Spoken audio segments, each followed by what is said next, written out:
participación. Él es un líder destacado del partido político de Acción Popular, exdiputado en los años 1985, 1990 hasta 1992. Ex congresista de la República desde el año 2006 hasta el año 2019. Me refiero al doctor Víctor Andrés García Belaunde.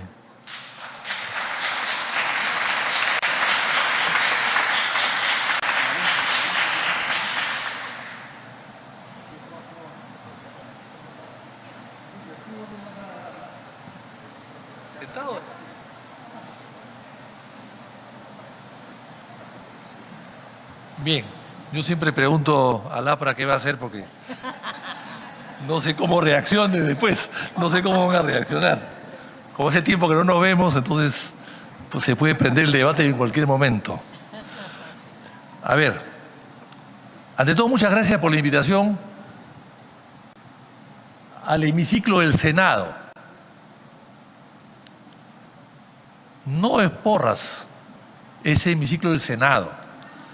Lo que pasa es que el año 97, cuando cumplió 100 años, se cumplieron 100 años de la celebración del nacimiento de Porras, aquí hubo una ceremonia y a un iluminado se le ocurrió ponerle Porras al hemiciclo, cuando Porras era un hombre que creía en el Senado, que no hubiese nunca permitido que usen su nombre para borrar la palabra Senado en este Congreso de la República. Nunca. Pero claro, despistados hay muchos. Porras fue presidente del Senado, reemplazando a José Gálvez, que había fallecido. Y cuando Porras deja a la presidencia del Senado, dice lo siguiente: al retirarme de la presidencia del Senado, quiero dejar constancia del invariable celo que, por mantener la armonía entre los más opuestos sectores y el respeto por todas las ideas, siempre inspiró a la mesa directiva que presido, siempre lo inspiró el pensamiento y la figura del patricio José Gálvez, que había sido el presidente al que le había sucedido. En la estrecha comunidad de la Junta presidida por mí, recogí su legado liberal y democrático para poner en práctica los imprescindibles normas de un Estado de Derecho. Escuchando esta palabra de Porras, nos decimos que ¿a quién se le ocurrió poner Porras a este hemiciclo? Porras se levantaría de su tumba y pediría que le quiten su nombre porque él creía en el Congreso y sobre todo en el Senado, a quien le había dedicado muchas horas de trabajo. Pues bien, saludo la presencia de Lourdes, por supuesto, gran amiga, y un poquito adversaria también, a ratos adversaria. A Mulder, adversario permanente y lo seguirá siendo.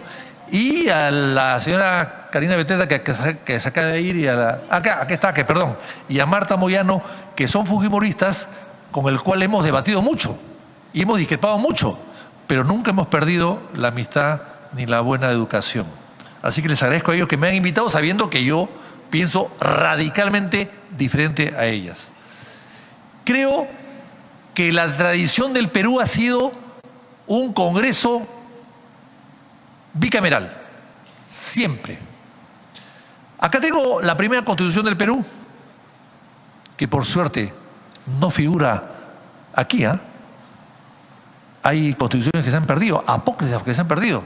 Lo denunciamos en la comisión del Bicentenario que presidió Juan Chiput cuando éramos congresistas, antes que el lagarto nos echase a la calle. Y descubrimos que hay varias constituciones cuya autógrafa no figuran, se han perdido. La Constitución del año 1823, 1826, 1828, 1834, las constituciones de las confederaciones del Perú-Bolivia, que eran 3, la de Huancayo de 1939. Estas están perdidas. No hay el autógrafo. En algunos no lo están. Se dicen que se perdieron en la guerra con Chile. Falso. En la guerra con Chile hubo acá 2 oficiales mayores que todos lo guardaron en sus respectivos domicilios y no fueron tocados nunca y después se sacaron. Y hay que rendir homenaje siempre a los oficiales mayores de aquella época, de la Cámara de Diputados, Ricardo Aranda, y de la Cámara de Senadores, José Antonio Felices. Entonces estas constituciones creo que deberían empezar a buscar ya esta mesa directiva o la siguiente. Pues bien, entonces esta constitución del año 23 que tengo acá, su original, no es la autógrafa, pero es una edición original, Lima, imprenta de la Instrucción Familia por Fabián Solórzano. Dice 19 de marzo de 1828. Aquí está. Acá habla de la bicameralidad. Esta es la constitución madre, según Villarán, de todas nuestras constituciones. Y acá habla de la bicameralidad. Pero además, aprovechando que estamos en el Congreso, en el Senado, y se habla siempre de vacancias, antes era por Odebrecht, constructores o lagartos, ahora hemos pasado a los Rolex. Entonces, a ver, por si acaso, mi reloj no es Rolex, pero funciona perfectamente bien. Es Casio, pero funciona perfectamente bien. Y entonces acá, el artículo 22, ¿qué decía? Tiene igualmente el deber de acusar ante el Senado al presidente y al vicepresidente, a los miembros de ambas cámaras, a los ministros de Estado, a los vocales de la Corte Suprema, por delitos de traición, atentados contra la seguridad pública, concusión, infracciones de la Constitución y en general por todo delito cometido en el ejercicio de sus funciones a que esté impuesta pena infamante. O sea, el tema de la vacancia es un tema muy antiguo en el Perú. Pero claro, hay gente que cree que es una invención de este Congreso o del anterior o los que vacaron a Vizcarra. Entonces, lo que quería decir con esto es que en el Perú han habido 2 constituciones unicamerales que ya mencionó aquí la señora Moyano. La de 1867, que fue durante el gobierno de Prado, Mario Ignacio Prado, que en ese momento era coronel, después se hizo general chileno primero, de división, y después de brigada del Perú. Era general de ambos ejércitos. Por eso que cuando viene a la guerra con Chile, él estaba entre sus 2 ejércitos, el peruano y el chileno, y las dudas lo consumieron tanto que se fugó del país en plena guerra. Pero en fin, él que gana la guerra con España, él se quiere quedar en el gobierno. Y como quiere quedarse, como era un dictador, porque había subido al poder mediante un golpe de Estado, como era un dictador, él lo que quiso fue quedarse en el gobierno. Y convoca una constituyente que aprueba la Constitución de 1977, unicameral, para quedarse en el gobierno. Lo que pasa es que surge después la revolución de Pedro Díaz Canseco en Arequipa, en diciembre y en enero del año 68, y lo derroca. No, él manda al ejército a Arequipa, a sitiar Arequipa, la bombardea, quiere destruir Arequipa, pero al final Arequipa lo vence a él. Díaz Canseco lo vence y él regresa a Lima, renuncia y se va a Chile, a vivir en Chile, con su grado de general chileno y con una mesada de 3.000 pesos más o menos que le daba el ejército chileno por ser general chileno. En fin, entonces ese es el origen de la unicameralidad. Y acá tengo otro libro, también interesante, ¿no?, que es Derecho Constitucional Filosófico. Dice Lima, imprenta de J.F. Solís, Plaza de Santo Tomás, número 255, 1881. Luis Felipe Villarán. ¿Qué dice Villarán en la guerra con Chile? ¿Qué dice? Dice que las asambleas únicas conducen a la tiranía del gobierno. Dice, es una sola asamblea, la tiranía no encuentra oposición sino en sus primeros pasos. Aquí está. Y cuando entonces Fujimori llega al poder el año 90 y el 92 cierra el Congreso y convoca una asamblea constituyente, ¿por qué lo hace?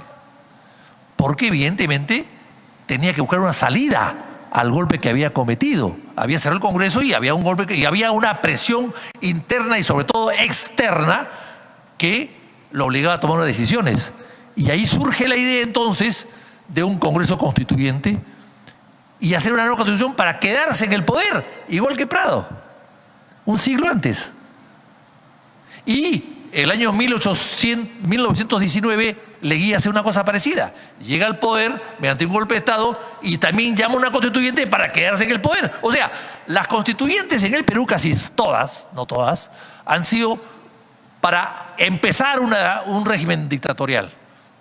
O algunas para terminarlo. En el caso del gobierno militar, para irse por la puerta grande, en el año 78-79. En el caso de Leguía, de Fujimori, de Prado y de alguien más, fue para entornillarse en el poder, quedarse en el poder todo lo que podían. Pero lo que se dijo en ese momento, el fujimorismo, acá tengo todos los debates, etcétera, o sea, el que quiera rebatirme puede hacerlo, ¿no? No hay problema. Y lo que se dijo en ese momento es que había que eliminar el Senado, el 92-93. Primero, que la idea de la Asamblea Constituyente le encantó a la izquierda, porque siempre quiere una Asamblea Constituyente porque creen que puede ser de ellos. Y a través de esa Asamblea Constituyente pueden imponer sus condiciones. Siempre están de acuerdo, pero que una vez que están elegidos y están adentro, ya no les gusta. Cuando salen artículos que no les gusta. Eso pasó en el 78-79, que entraron, se entusiasmaron, participaron, pero no firmaron la Constitución cuando se aprobó. No la firmaron. No la firmaron. Bueno, acá pasó una cosa también parecida. Pero entonces, lo que se dijo en ese momento es que el Congreso era muy caro. Que el Congreso era muy caro, ¿ah? Sí. El Senado costaba 15 millones de dólares y diputados 25. Muy caro. 40 millones de dólares. Pero, ¿cuánto vale hoy día? 300 millones de dólares cuesta hoy, con 130 congresistas. En ese momento costaba 40 millones con 240 congresistas. En esa época,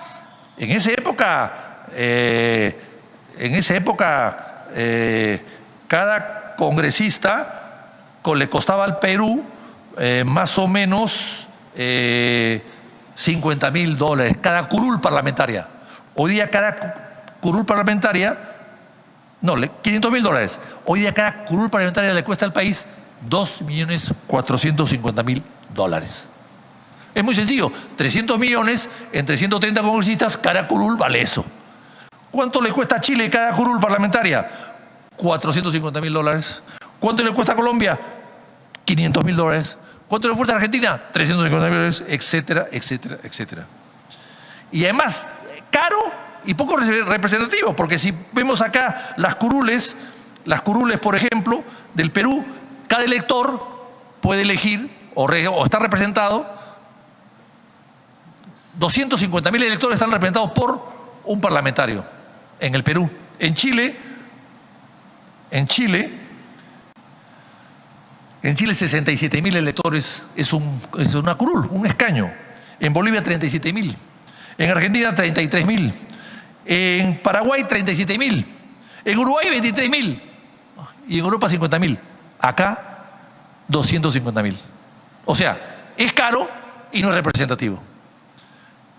Pero claro, se dijo en ese momento que era tan caro, 40 millones de dólares, ¿eh? Carísimo, que esa plata había repartido entre los maestros, nunca se repartió que yo sepa. Y además se dijo una cosa increíble, que el Senado era aristocrático.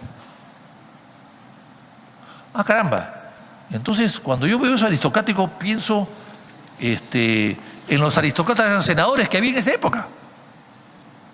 Acurio, Monteagudo, Hugo Blanco, Bernales, Del Prado, Napurí, Rolando Breña Pantoja, Inchaustegui, Luis Alberto Sánchez, Máximo San Román, Roger Cáceres Velázquez, Armando Villanueva, etc.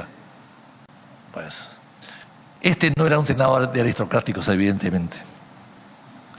Entonces, y además es una discusión del Senado aristocrático de la Revolución Francesa, posterior a la Revolución Francesa, que se quiso debatir eso en Francia al final del siglo XVIII, principio del siglo XIX, un poco para tratar de hacer una asamblea general y no hacer pues un senado, ¿no? Pensaban que la nobleza podía regresar, los Borbones, qué sé yo, ¿no? Es una discusión francesa del siglo XVIII-XIX. Pero entonces se nos impuso una constituyente, la Acción Popular no participó, creo que el PPC, hay personas que dijeron que no, como Ramírez del Villar, por ejemplo. Lourdes fue constituyente, en buena hora que haya sido así, pero el PPC, algunos decían que no. Nosotros no participamos, y porque creíamos que no era necesaria una constitución. Y lo seguimos creyendo el día de hoy. Yo no estoy diciendo nada nuevo de lo que no había hecho ya hace 30 años. El presidente Belaúnde decía que no era necesario. Y cuando se habla de los progresos y los entusiasmos, sí, pues, que el desarrollo económico se debe a... No es así. El desarrollo económico del Perú no se debe a la Constitución del 93, se debe a las personas que nos han gobernado o a los responsables que han manejado el Ministerio de Economía en su momento. Porque la bonanza económica del Perú, que ya desapareció y que duró 10 años, en los años 50 duró 20 años, con la Constitución del año 33. O sea, no es un tema de Constitución, es un tema de personas y de gobiernos, que es diferente. Entonces, claro, ¿quiénes participaron en la Constitución? Bueno, ¿quiénes participaron en la Constitución?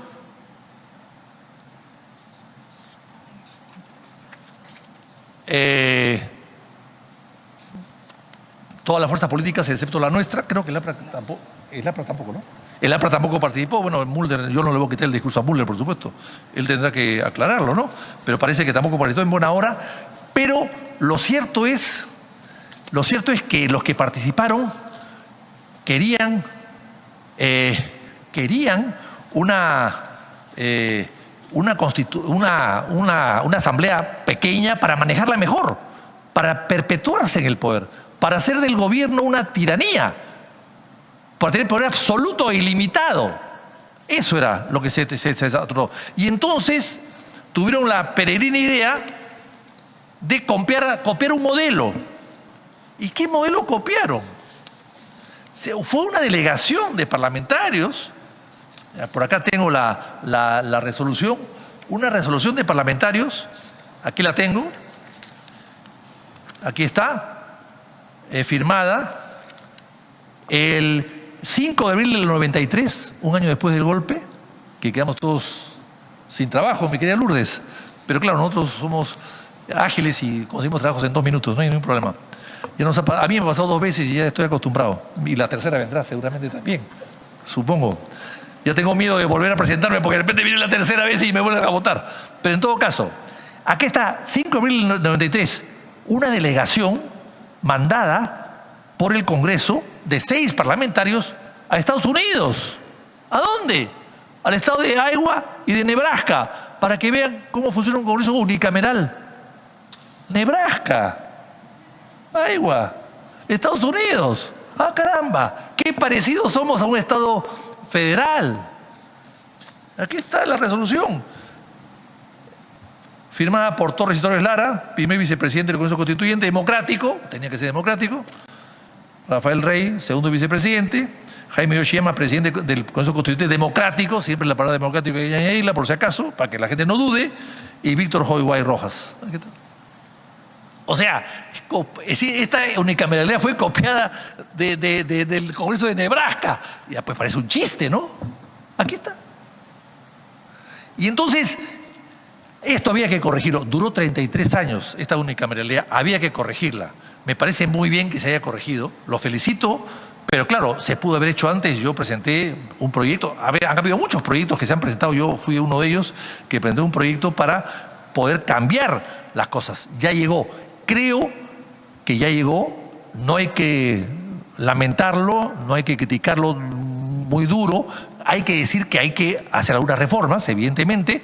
El tema es que el Congreso no puede, el Congreso tiene que tener contrapesos internos. Yo me pregunto, con todo lo que está pasando, habría pues 2 jueces prevaricadores que decidirían que vuelvan 2 miembros de la Junta Nacional de Justicia a sus cargos, a sus puestos, si hubiese habido 2 cámaras acá o un Senado acá, maduro, reflexivo.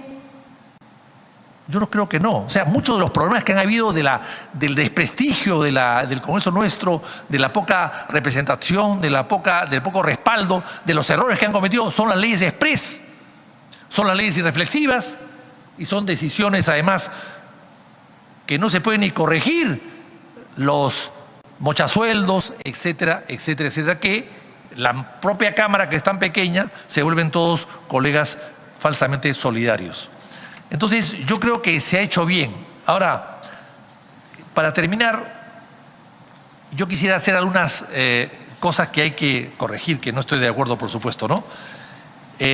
Ante todo, la Constitución a la actual también es una Constitución, una inspiración o una copia mal hecha de la del 79, porque había el presidente de la Comisión de Constitución, una buena persona, un caballero, un señor, pero era cooperativista.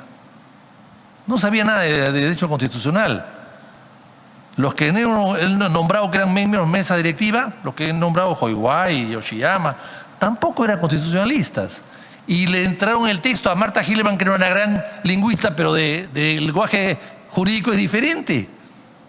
Es diferente. Pero entonces, por eso es que ahí los errores que existen en este momento, hay interpretaciones antojadizas por todos lados. Que se dijo, que no se dijo, que se puede, que no se puede, que la vacancia, que capacidad moral, en fin, etcétera. Porque está mal redactada. Porque está mal redactada. Estos señores que han firmado, que han sido parte de la mesa directiva de esa época, de derecho constitucional, saben tanto como yo de derecho aeronáutica. Nada. Entonces, por eso que yo creo que la Constitución actual ha durado muchísimo. 33 años yo pensé que sería como Leguía. Cae Leguía, cayó su Constitución. Cae Prado, cayó su Constitución. Bueno, cae Fujimori, cayó su Constitución y no cayó. Y no cayó. Me parece que se ha corregido bien, pero hay dos cosas que creo que hay que corregir y me parece que está mal, para terminar. Número uno, el tema de la elección. Que tú puedes ser senador, acá está, hace 150 años, era 40 años, ahora es 45, pero no te dicen que si tú vienes de diputado puedes ser senador a los 30 años. O sea, la experiencia de 30 años en diputados, yo he sido diputado a los 30 años y la verdad que salí sin saber mucho. Ahora sé mucho más por las canas que peino, pero eso no te da derecho a ir al Senado. Y el Senado se supone que sea reflexivo, pensante, maduro, que va a mejorar las normas y la fiscalización. Entonces me parece que eso es un error, que es pensando un poco en intereses privados, ¿no? Por un lado. Y por otro lado, lo que tampoco estoy de acuerdo, porque fue una imposición de un congresista llamado Roger Cáceres Velázquez del año 78 y 79, para permitir que todo candidato a la presidencia sea candidato al Senado también. La dupleta. Dupletear es como ir al hipódromo y apostar a 2 caballos. Yo no soy hípico, pero me dicen que eso se puede hacer. La dupletear, eso no se puede hacer. Eso me parece que es un error. Porque además, ¿qué pasó? El que lo crea y lo impone es Cáceres Velázquez en el 78-79, porque él tenía un partido de 5 miembros y lo que quería es ser senador toda su vida. Y efectivamente lo fue. El 80, el 85, el 90, y ya después no pudo porque era muy viejo. Él lo fue.